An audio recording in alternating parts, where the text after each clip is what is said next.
internet, and welcome to February in Bastard Café. So summer is here. Well, actually not at all. It doesn't really matter in Denmark since it's always cold and wet.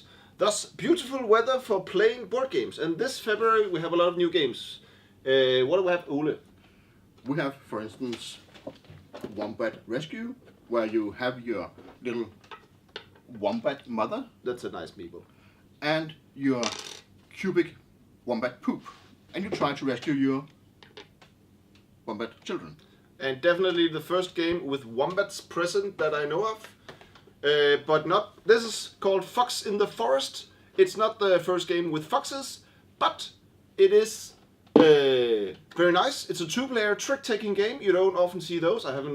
Don't even know if I actually ever saw one of those. It gets mad reviews at the interwebs right now, so check it out. And staying with the wombats and Australia and stuff, we have The Dingo Ate the Baby, which is also trick-taking and stuff. And score points and don't be killed. Rainer Knitzer made a game, or it's actually a puzzle for one person. So if you're alone and waiting for someone, you can try this. There's 50 puzzles in the box, and they take about like 5 to 10 minutes each. A 3-player game, Trieste, about the city Trieste, and you are trying to outsmart the other players. A lot of cards. Iron Curtain by Daniel Skjold Pedersen and Asger Harding Granrud. Also about outsmarting people, where it's a two-player game. One side's playing the Soviets, the other's USA, and you're trying in 20 minutes to beat the other one. All new. A bit more brutal, we have Serbian mus Serbian, 1914, about Austria invading Serbia in World War I. You know, that's just a topic that everyone's talking about all the time. Or if you're like a Probably more not interesting geek or something. Okay, why first? So this is a game about being number 2.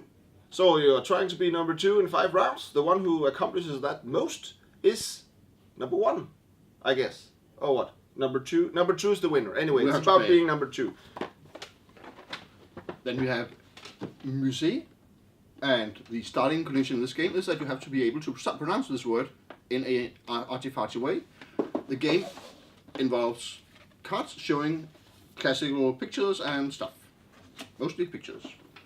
Merchants of Araby. So we're in Egypt or Arabia and we're trading stuff with each other. Is it something we've seen before? Theme-wise, yes. But it looks nice, and look at this. Lovely box. I'm looking forward to try this out. This is the kind of games I like. And the outer box is also the playmat.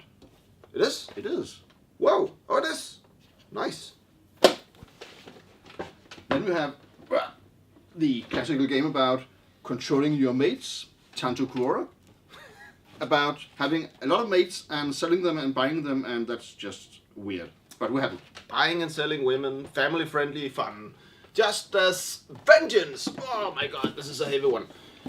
So someone did you wrong, and it was probably these dudes. Some of them have bats and some of them have guns, and you want to take revenge on them and twat them out. So this is a game about dudes on a map.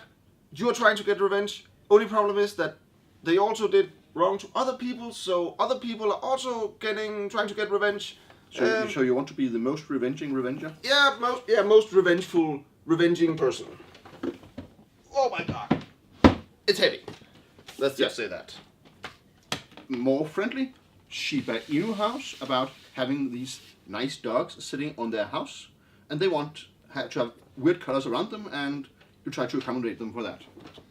There's only one thing that beats dogs for some people, and that is cats.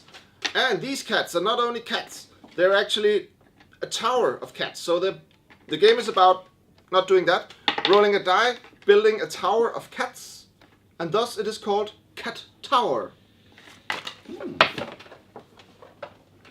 Bit more abstract, we have Math Flux, which is essentially flux and math. So you can have a 4 and a 2 and add them, and it gives you 42. It doesn't, but... Okay, so they basically just strip the whole theme apart and put in numbers. Yes. More theme. More theme. Well, not so much. Once upon a time, Rainer Knizia, Dr. Knizia, made a very popular game called, what is it called? Genius or Genial or Einfach Genial. Genius, yeah. It's about putting these stuff, like cubes, colors, things together and matching pairs and getting some points. This is a new one, just with the squares instead of hexagons. And, well, more things with squares. This is in a somewhat boring box, but let's say we have here Quattro Flash. We also have Triangoli, and we also have down here, sorry, this one, which I don't remember the name of. It's very nice component. Very nice wooden stuff, and if you're into wood and stuff. And I am definitely into wood. Yeah. And stuff. You're into stuff. Yes. I'm into Oh, wood. it is Tintas, this one. About arranging your wooden stuff. It's like abstract games and arranging Yes. things. Thinker games. If you like chess and that kind of thing, maybe. Yes. This is if you like dice, shooting people in the Wild West, bluffing others, wanted, rich or dead. Here we have Take, about doing things with, you are a shogun and you want to out-shogun the other shogun. It's a two-player shogun game. Talking about shoguns, this is called Sitting Ducks Deluxe, and it's about shooting ducks that are floating by. Don't get all your ducks shot, shoot the other ducks. Nearly the same as Shogun theme. Yeah, kind of. More pretty, here we have Professor Evil and the Citadel of Time.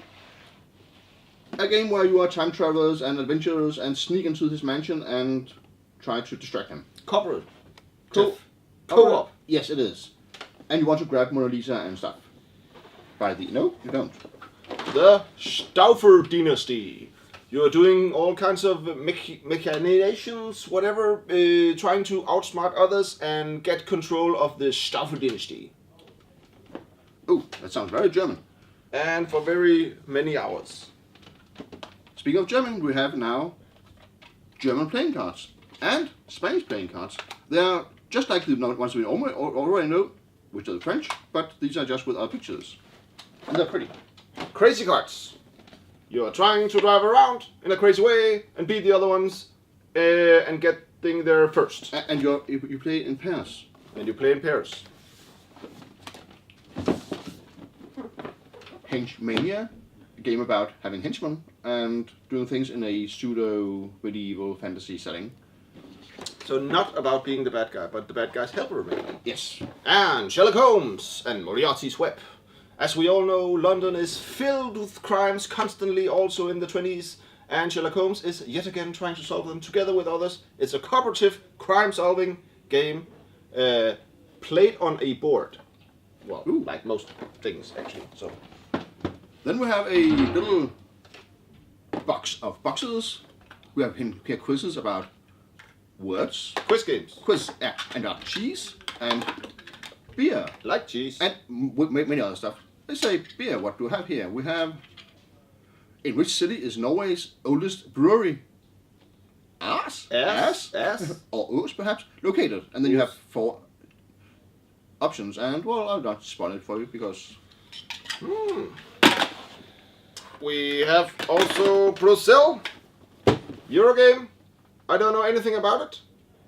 Do you know anything about it? No, it looks very... yeah. In a month we'll know something about it. Brazil-like. Very Brazil-like. Then we have Continental Divide, which is probably the most boring-looking train game ever, but it's very nice. I think train games are supposed to be looking a bit boring. All right. Then we have the Fuchs, du hast das Hund gestohlen, and that translates to Fox, you have stolen the chicken. And it's about trying to steal the chicken. And there's a key in it that you have to open the doors with. It is an adult game, as you can see, or maybe not. Kids game, looks nice. Then we have Hasselknecht, about mining in Germany, but apparently not in the Ruhr Valley because there's the expansion with the Ruhr Valley. So, mining somewhere in Germany. Clank in space! So maybe you know Clank. It's a card drafting building game where you're trying to get some loot in a dungeon. This is just you're trying to get some loot in a spaceship. So there's no dragon. So there's no dragon, but there's like a big space alien. Got really good buzz. Happy to get this one. And I think, well, that's been a long one. That mostly covered most themes, I would say, for all our games this month. Yes. No. One is missing. What? What is missing? That is what's missing. Pirates! A Tale of Pirates is a game over the months at Bastard Café in February. It's a fast-paced, cooperative game where you choose your action with sand timers and do it before everybody else does it, and the ship turns around and you shoot enemies and you sail through passages and you plunder out through the Caribbean, and it's a story-driven game with 10 different chapters that gives you new component for every chapter, and there's even an app where you can progress your game and it tracks all the way to your adventure, and it's designed by our friends Asger and Daniel and some other guy who isn't Danish. It's very funny and you can play it all months down here.